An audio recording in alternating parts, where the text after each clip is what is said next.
Clara and Leon Walker say even in the beginning, their marriage was anything but a storybook romance. Early on, I classified it as a fraud, and I pretty much stayed that way, on and off, until it ended. It was the first wedding for him, the third for Clara. She'd already had a son with her first husband and left her second after he allegedly slapped her in a fit of jealous rage. Then Clara met Leon, an IT specialist at her job working for Oakland County. She got pregnant, they said I do, and settled in, she says, with boundaries. You know, shortly after we were married, he insisted that we have any conversations through emails. And any conversations?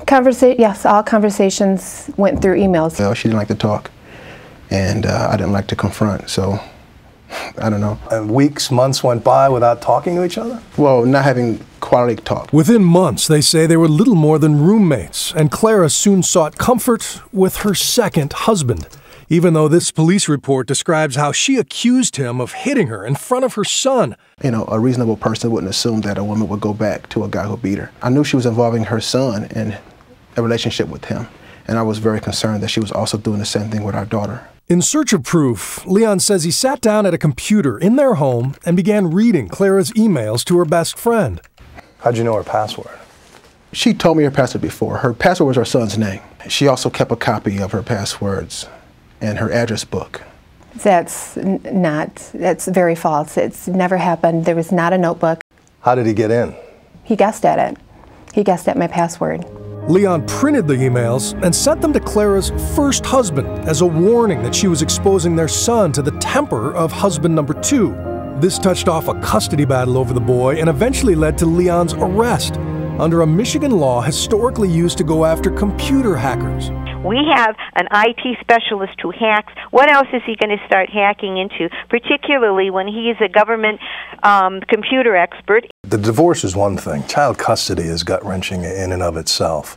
But the thought that you could do time, what do you make of that?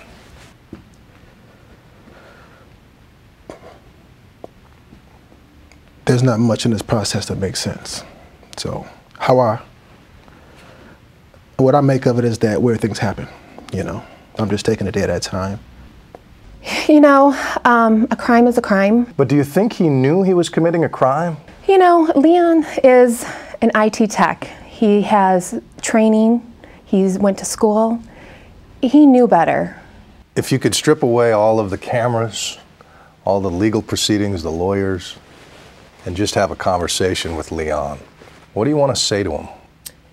Well, for one, I hope that he will let go of this anger that he has towards me. And, you know, we are a team, whether he likes it or not. But you do know that you're going to testify against him with the goal of putting him in jail, perhaps. So that's a lot to ask. It is. But what does he expect me to do? I mean, he violated my privacy. I was violated. So what about me? Leon faces a maximum sentence of 5 years in prison. His trial begins on Valentine's Day. Bill Weir, ABC News, Birmingham, Michigan.